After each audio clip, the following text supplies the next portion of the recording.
This video, as you probably guessed, is going to be about AutoCAD hatches. I'll first show you my basic workflow, then I'll go over a couple tips to help avoid common problems you might encounter when working with hatches. Thereafter, we'll get into more presentation related stuff, mostly with gradients. I'll cover solids quickly too, but I'll only briefly introduce you to them. I don't really use them, so I don't want to go much further than that. Just give you something to add to your tool chest, I guess. But yeah, we'll get right into it, and we'll start off by just creating a basic hatch pattern. So there's two modes, basic modes, I guess. It's either select an object or pick internal point. You can kind of see the difference between those two modes. Now your hatch command, when you run it, might open a dialog. The reason mine doesn't is that I have HP dialog mode set to 0. If that's set to 1, then this dialog would come up. Now I don't want to cover everything in here. You'll have to experiment with this on your own. Island detection is a pretty involving variable, but I just leave it as is. But yeah, you can just study this, see what's available to you. We're going to go over associativity, but other than that, we're not going to touch much of what's in here. I think create separate hatches, that might be unchecked by default, but I find it much better to just have them all separate. But yeah, I don't want to get into it because it'll take forever. Hatch variables get quite complicated, but it's something you kind of form your own preferences for over time. But yeah, we'll get out of there. One reason I don't use that dialog, I guess two reasons. Well, there's three reasons. One is that there's a contextual ribbon tab that opens up every time you select a hatch object. I also use my properties window, and that gives me quick access to most of the parameters that I change frequently. I guess the third reason, I was going to show you a bit later in the video, but I'll show you now, is that I just use match prop. I don't care what settings are when I create the hatch. I just have a kind of like a palette of my hatch patterns, and then I just grab them with match properties and apply them to whatever hatches I've created. So just to help keep my place,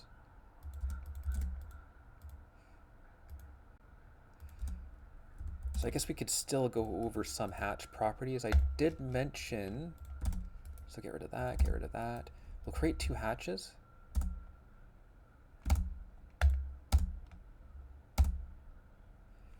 We'll go back into settings just to show you what I'm doing. I'm going to turn off associativity, but I'm going to do it after the hatch was created.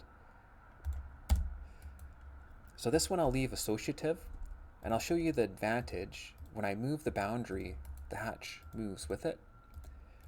When you're doing dynamic blocks and adding like stretch actions, you have to have the hatch associative or it'll just stay behind. But one disadvantage to using associativity is that when I try to trim, it's probably not going to work.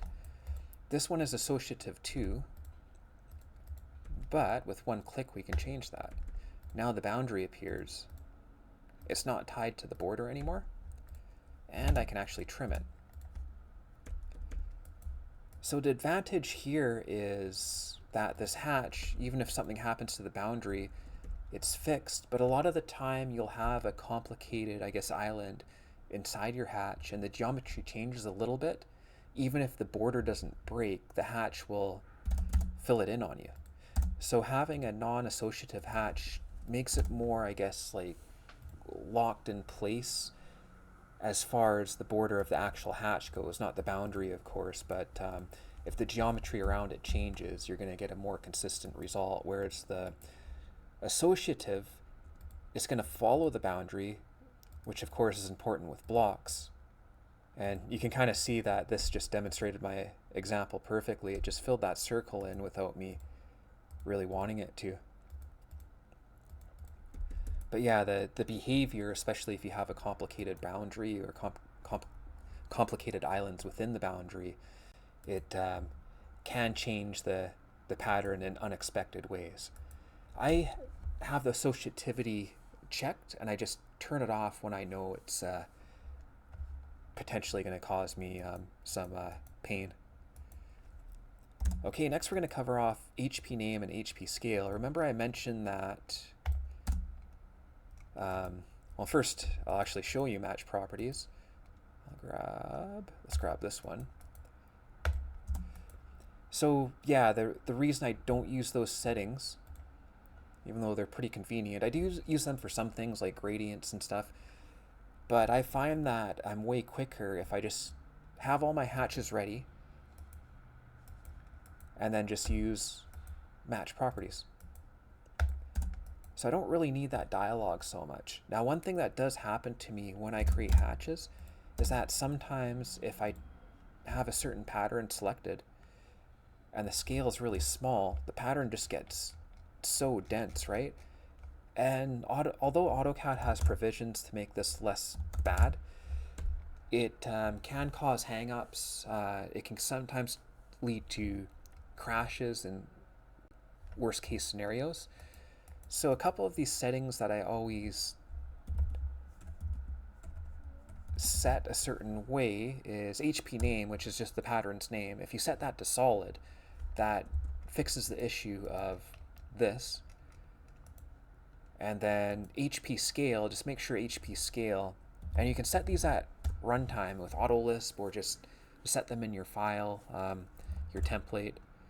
If you set your scale to something appropriate, you're gonna run into less of this.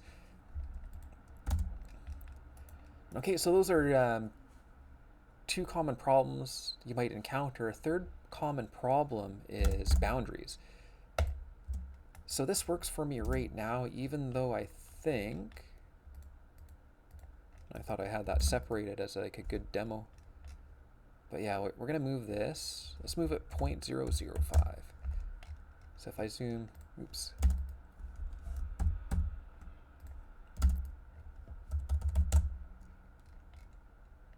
Oh, that was weird.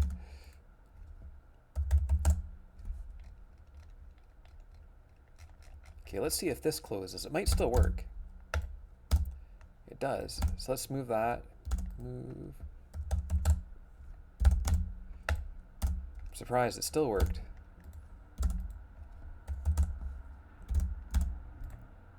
There we go. That's what I wanted. So in this situation, we can fix this boundary pretty easily. You can do a fillet. You can do add lines right there. You can even do something like this if you're desperate. But a lot of those solutions kind of suck. While I was preparing this video, I saw an option that I've never used, the draw, before. I don't really like this. There's an arc mode. Doesn't work terribly, but I use my own Lisp. I have hrect that draws a rectangle, HPL. It just uses the polyline command, essentially. So just like I draw a polyline, it makes my boundary for me and draws my hatch. And so if I was encountering this, I just use my, well, for this exact case, I would just fix the boundary because it's relatively simple. But if it was a complex boundary and just too much of a pain to fix, I'd either just draw a polyline like I am right now, or if you do have my Lisp, just use the HPL command. But yeah, so that's pretty much how I'd fix that. Boundary issues, we've got that covered off. Editing hatches, if I copy this, I'll effectively break the boundary, right? Trimming, as you probably guessed, works with hatches. It works better with, let's make an associative hatch. So trimming will work with associative hatches, but the cutter has to be in a certain place, right? This might not work.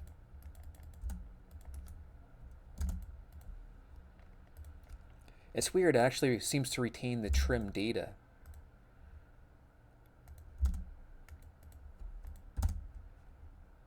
Yeah, because if I copy the circle, I don't think it's going to do that.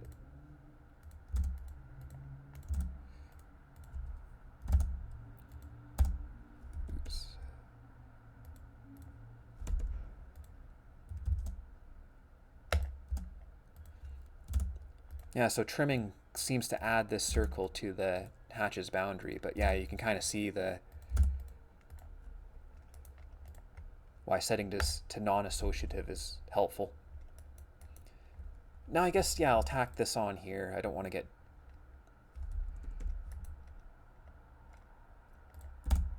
too distracted, but yeah, we have an associative hatch. Let's say you wanted it to get the associativity back. What I do is hatch, generate boundary. Just move your hatch over here, and now we can do hatch select, or actually you'll do by pick point, hatch, use a pick point, and now we can just match prop to get those properties back onto your new associative hatch.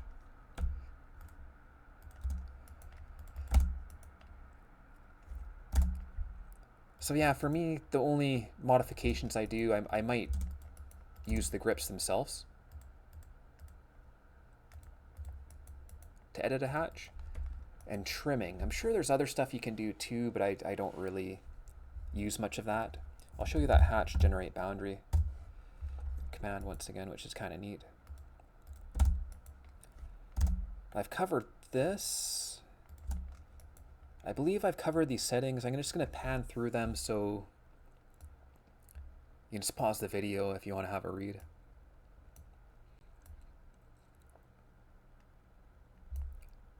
I have some of the more important ones underlined.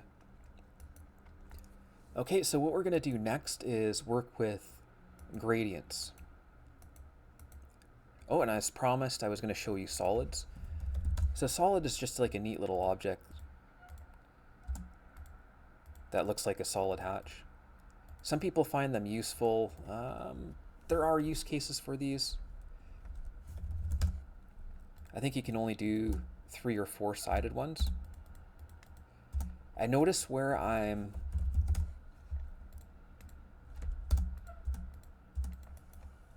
picking. So if you try to go clockwise,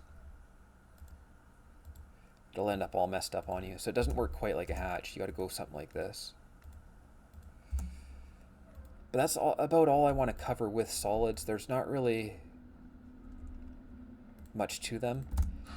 I prepare data collector files for total stations, and sometimes the hatches don't look too great, so sometimes I'll use solids instead of hatches there, but I can't think of too many use cases for those. Okay, so let's have some fun now. Let's work with gradients. So this is one situation where I'll actually use the contextual ribbon. Now, probably a smarter way to do that, I'm going to do hatch, select. I believe there's a quicker way to change it to gradient. Yeah, right here, if you find that button, it brings you to the gradients a little bit quicker. You can change the colors from up here. I'll change that to like a darker gray. Change this to lighter. We can change the transparency on this if we want. You can do it up here, or I guess right here. If we do that, maybe I want to make this darker, right? Yeah, so you can do some really neat stuff.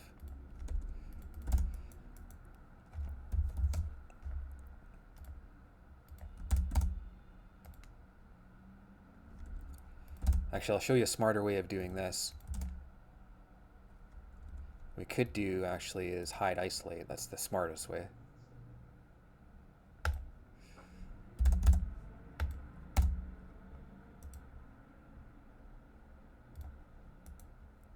We'll turn this one into a gradient. A smarter way of doing this would be, and remember I got the transparency so that I can see that hidden line, even though the hatch should be at the set to go to the back anyways. But yeah, even if a hatch doesn't have quite the properties you want, if you match prop something close to it, and then just, now I only have to edit one setting in this case, right? So that kind of speeds me up a little bit. So for this, I'm going to show you quickly how to make depth using hatches.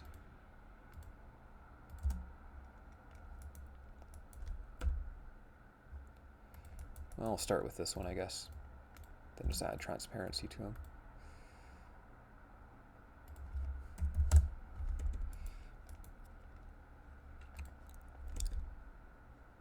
Let's make this side a little bit darker.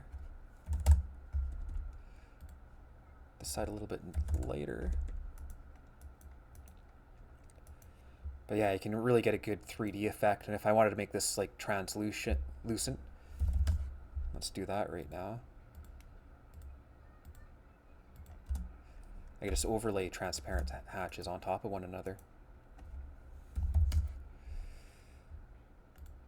Something like that, right?